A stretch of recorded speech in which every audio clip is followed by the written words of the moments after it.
Hello everyone, today we are going to study about ECG. ECG है जो उसकी full form क्या होगी, इलेक्ट्रोकार्डियोग्राफ। ये जो ग्राफ मैंने प्लॉट किया, ये हर किसी ने लाइफ में एक ना एक बार तो हॉस्पिटल में या किसी की रिपोर्ट में एक ना एक बार तो देखा ही होगा।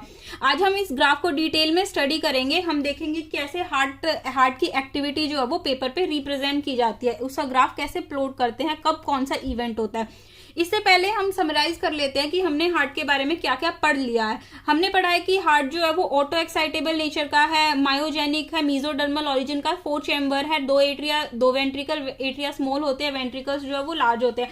कार्डियक मसल से बना होता है, कार्डियक मसल इनवॉलेंट्री नेचर की होती है। उसके बाद हमने डबल सर्कुलेशन पढ़ा। डबल सर्कुलेशन में 2 सर्कुलेशन होंगे, एक होगा सिस्टमिक सर्कुलेशन, एक है पल्मोनरी सर्कुलेशन। जब हार्ट इन्वॉल्व होगा तो उसको हम बोलेंगे सिस्टमिक सर्कुलेशन, और जब लंग्स इन्वॉल्व होंगे तो पल्मोनरी सर्कुलेशन। उसके बाद हमने देखा कि हार्ट का स्ट्रक्चर है जो वो देखा, उसमें देखा कहाँ कैसे एट्रिया प्रेजेंट होते हैं, कैसे वेंट्रिकल्स प्रेजेंट होते हैं। एट्रिया जो है उसका साइज छोटा होता है, वेंट्रिकल्स का साइज बड़ा होता है। वेल्व्स के बारे में देखा, AV valves, bicuspid, tricuspid valves, semilunar valves है जो वो हमने देखी। पल्मोनरी आर्टरी देखी जो डीऑक्सीजनेटेड ब्लड कैरी करती है, पल्मोनरी वेन जो ऑक्सीजनेटेड ब्लड कैरी करती है। कॉर्डेट टेंडिने के बारे में पढ़ा, पैपिलरी मसल्स के बारे में पढ़ा, वेल्व्स के बारे में पढ़ा। उसके बाद हमने देखा एसएएन जो है वो पेस मेकर ऑफ हार्ट होगा, एवीएन जो है वो पेस सेटर ऑफ हार्ट होगा। Bundle of His Purkinje fibre जो है वो लेफ्ट वेंट्रिकल में ज्यादा होते हैं as compare to right ventricle. उसके बाद हमने कंडक्शन पाथवे जो वो देखा, AVN, bundle of His Purkinje fibres. उसके बाद ब्लड का रूट देखा, वेना केवा से right atrium, right ventricle, pulmonary artery, lung, pulmonary vein, left atrium, left ventricle, aorta and then tissue. उसके बाद हमने कार्डियक साइकिल देखी थी। कार्डियक साइकिल क्या होगा, sequential relaxation and contraction of heart chamber is called cardiac cycle. Total duration cardiac cycle का 0.8 second होगा। इसमें सबसे पहले इवेंट क्या होगा, एट्रियल सिस्टोल 0.1 सेकंड का, उसके बाद वेंट्रिकुलर सिस्टोल 0.3 सेकंड का, और जॉइंट डायस्टोल 0.4 सेकंड का। हमने ये देखा कहाँ एवी वेल्व्स क्लोज होंगी, कहाँ सेमीलुनार वेल्व्स जो है वो क्लोज होंगी। उसके बाद हमने हार्ट की फर्स्ट साउंड देखी, लब साउंड जो क्लोजर ऑफ एवी वेल्व से आएगी। डब साउंड देखी जो क्लोजर ऑफ सेमीलुनार वेल्व से आएगी, जो सेकंड साउंड होगी। उसके बाद हमने स्ट्रोक वॉल्यूम के बारे में देखा। स्ट्रोक वॉल्यूम क्या होगा, कार्डियक साइकिल के टाइम पे हर एक वेंट्रिकल जो है वो 70 ml ब्लड जो है वो पंप करता है, उसको हम स्ट्रोक वॉल्यूम बोलते हैं। ये कैसे निकलता है, end diastolic volume minus end systolic volume है जो उससे निकलता है 120 माइनस 50 तो 70 ml आ जाएगा। उसके बाद हमने कार्डियक आउटपुट के बारे में देखा। कार्डियक आउटपुट कैसे कैलकुलेट किया जाता है, stroke volume multiply by heart rate. Heart की जो एवरेज हार्ट रेट जो होंगी एक नॉर्मल पर्सन की, वो कितनी होती है, 72 बीट पर मिनट। तो हम इसको कैलकुलेट करते हैं तो अप्रोक्सीमेटली 5 लीटर आता है। ठीक है। उसके बाद हमने हार्ट के डिसऑर्डर्स देखे थे। हार्ट के डिसऑर्डर्स में सबसे पहला हमने देखा था high blood pressure, hypertension. Normal blood pressure कितना होगा, 120/80 होगा, लेकिन हाई ब्लड प्रेशर कितना होगा, 140/90। उसके बाद हमने कैट देखा था, कोरोनरी आर्टरी डिजीजेस, एथरोस्क्लेरोसिस हो जाता है इसमें क्या होता है, जो आर्टरीज है उसका ल्यूमेन जो है वो नैरो हो जाता है, और क्यों, due to deposition of cholesterol, fat, calcium granules, ये सारा डिपोजिशन होने के कारण।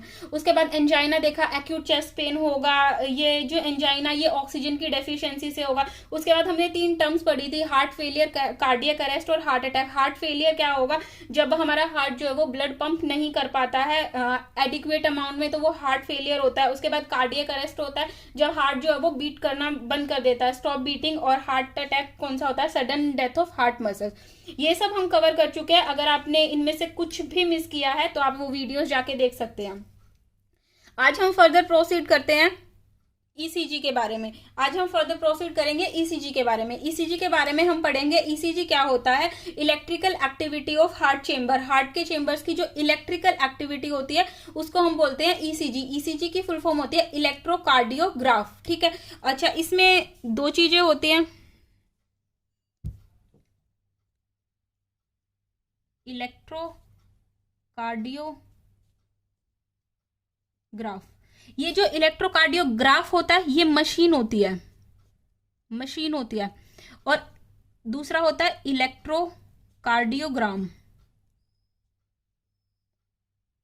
ये ग्राफ होता है जो पेपर पे प्लॉट होके आता है, ये ग्राफ होता है। इसमें उल्टा होता है, जो इलेक्ट्रोकार्डियोग्राफ होता है वो मशीन होती है, और इलेक्ट्रोकार्डियोग्राम जो है वो ग्राफ को बोला जाता है। इसमें अपोजिट होता है। हम इसमें क्या करेंगे, एक ट्रायंगल बनाएंगे। यहाँ पे 3 लीड्स प्रेजेंट होंगी, 3 लीड्स प्रेजेंट होंगी। एक राइट रिस्ट में होगी, एक लेफ्ट रिस्ट में होगी, और एक जो है वो लेफ्ट एंकल में होगी।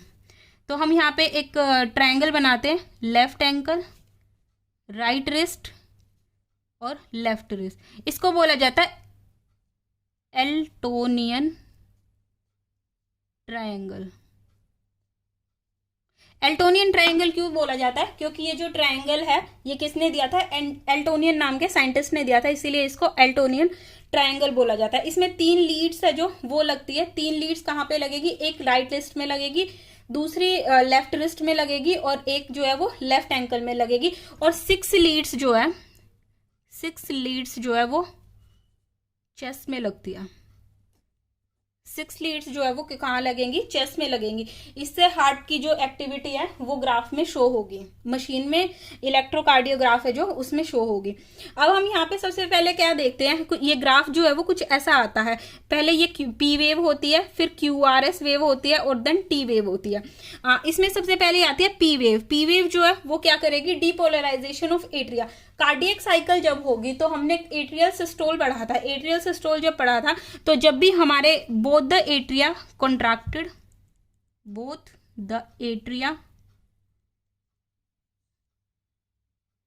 कॉन्ट्रैक्टेड, जब दोनों एट्रिया कॉन्ट्रैक्ट करते हैं उसको क्या बोलते हैं, जब दोनों एट्रिया कॉन्ट्रैक्ट करते हैं तो डीपोलराइजेशन ऑफ एट्रिया, एट्रिया का डीपोलराइजेशन होता है, मतलब एक्साइटेशन होती है एट्रिया में, एट्रिया जो है वो कॉन्ट्रैक्ट करते हैं, तो ये पी वेव बनती है, ये वाली वेव पी वेव बनती है।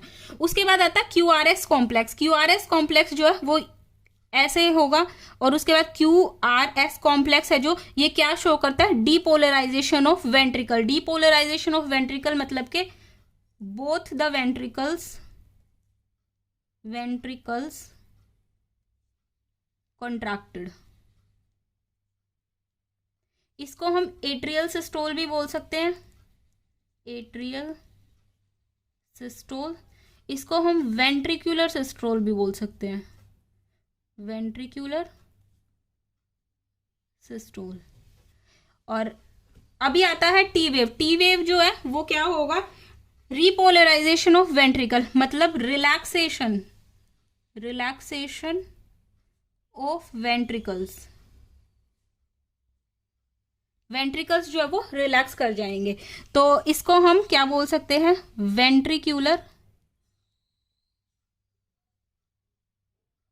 डायस्टोल।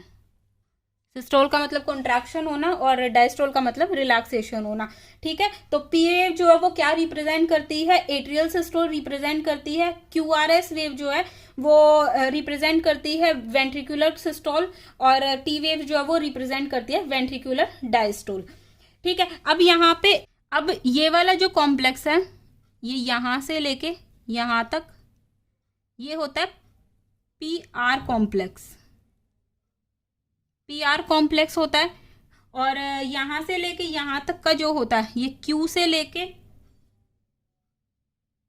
और यहां तक का कॉम्प्लेक्स जो होता है इसको बोला जाता है QR इंटरवल। QR इंटरवल, इसको PR इंटरवल बोलना ज्यादा कन्वीनियंट रहेगा। ये होता है PR इंटरवल, और ये होता है यहां से Q से लेके T तक QR इंटरवल होता है। ठीक है, अब यहाँ क्या होता है, ये वाली जो कंडीशन होती है ये होती है जॉइंट डायस्टोल की कंडीशन, जॉइंट डायस्टोल की कंडीशन। ये पी वेव जो है ये कौन सी कंडीशन हुई, एट्रियल सिस्टोल की कंडीशन हुई। ये QRS वेव जो है ये वेंट्रिकुलर सिस्टोल की कंडीशन हुई, और ये टी वेव जो है वो रिप्रेजेंट करती है वेंट्रिकुलर डायस्टोल की कंडीशन। और ये जो सीधी लाइन जाती है ये कौन सी होती है, जॉइंट डायस्टोल की कंडीशन। अगर कोई भी इशू होगा हार्ट में तो ये जो ग्राफ है ये वेरी करेगा। जैसे जैसे ये ग्राफ वेरी करेगा वैसे वैसे आइडिया लगता जाता है कि हार्ट में कहाँ पे क्या प्रॉब्लम होती है। जैसे कि ये जो टी वेव है अगर ये एलिवेट हो जाती है, अगर ये ऐसे ना जा करके ये यहां से आई और ये बहुत ज्यादा एलिवेट हो गई ग्राफ में, तो इसका मतलब होता है मायोकार्डियल इन्फार्क्शन। मायोकार्डियल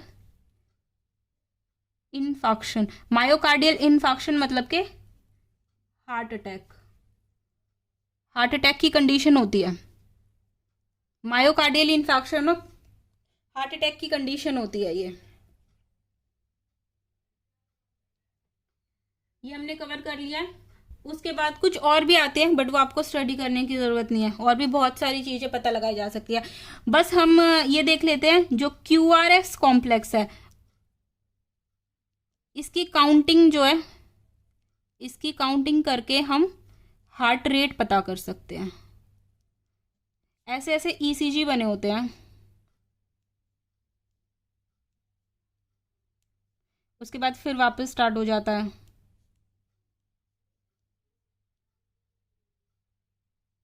तो 1 2 ऐसे हम ECG को देख के हार्ट रेट पता लगा सकते हैं कि कितनी है। जैसे इसमें 2 हार्ट बीट है, 2 बीट है। ऐसे ही हम हार्ट रेट पता लगा सकते हैं इसकी,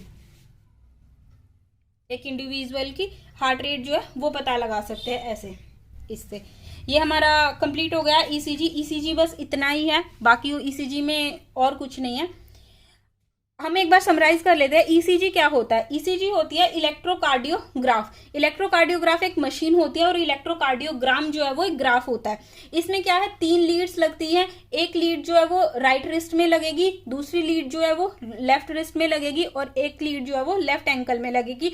और 6 लीड्स, NCERT में मल्टीपल लीड्स लिखा हुआ है लेकिन वो नंबर में 6 होती है, तो 6 लीड्स जो है वो चेस्ट में लगती है, जिससे हार्ट की एक्टिविटी जो है वो मॉनिटर होती है।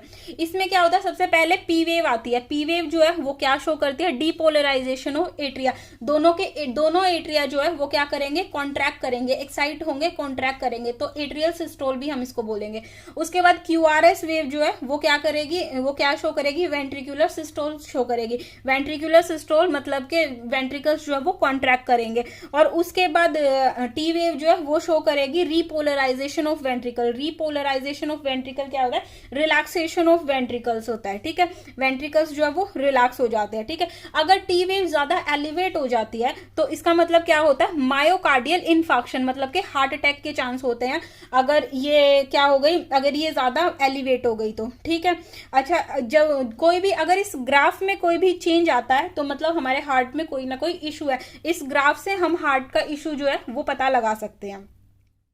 QRS कॉम्प्लेक्स है जो, उसकी काउंटिंग से हम हार्ट रेट का पता लगा सकते हैं। जितने QRS कॉम्प्लेक्स होंगे उतना हार्ट रेट पता चल जाएगी पर minute. That is all about ECG। अब हम, आई होप आपको ECG समझ आया होगा। अब हम फर्दर मूव करेंगे और हार्ट कार्डियक एक्टिविटी का रेगुलेशन जो है वो स्टडी करेंगे।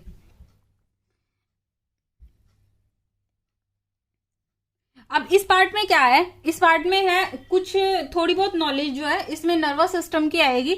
अब ये पार्ट में भी आपको समझना आए क्योंकि इसके लिए नर्वस सिस्टम की नॉलेज होना जरूरी है, लेकिन मैं सिर्फ बता देती हूँ डिटेल में। हम जब न्यूरल कंट्रोल कोऑर्डिनेशन पढ़ेंगे तो हम बहुत डिटेल में ब्रेन को पढ़ेंगे, तब आप ये सारी चीजें कनेक्ट कर पाएंगे और कंप्लीट हो जाएगा। अभी हमारे जो नर्वस सिस्टम है, हमारा जो न्यूरल सिस्टम है, उसमें एक सबसे पहले हमारे ब्रेन के 3 पार्ट होते हैं। एक होता है फोर ब्रेन, एक होता है मिड ब्रेन और एक होता है हाइंड ब्रेन।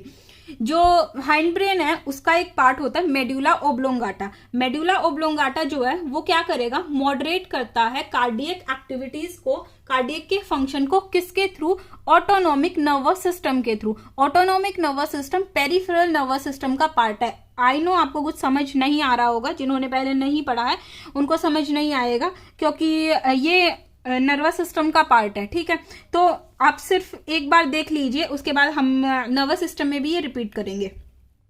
मेडुला ओब्लोंगाटा जो है वो ANS के थ्रू काम करेगा और क्या करेगा, ANS के 2 पार्ट होंगे। एक होगा SAS मतलब के सिंपैथेटिक नर्वस सिस्टम, और एक होता है PSANS para sympathetic autonomic nervous system. एक होता है सिंपैथेटिक ऑटोनॉमिक नर्वस सिस्टम, एक होता है पैरासिम्पैथेटिक ऑटोनॉमिक नर्वस सिस्टम। ठीक है, ये जो सिंपैथेटिक ऑटोनॉमिक नर्वस सिस्टम है, SAS मैं इसको बोलती हूँ।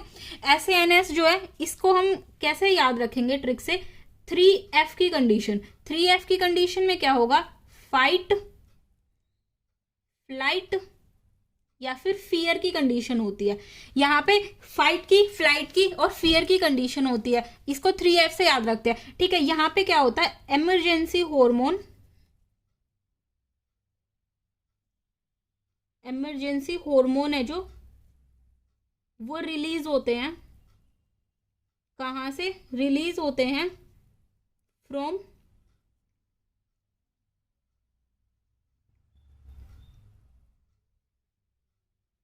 एड्रीनल मेड्यूला से। ये एड्रीनल मेड्यूला भी हम पढ़ेंगे,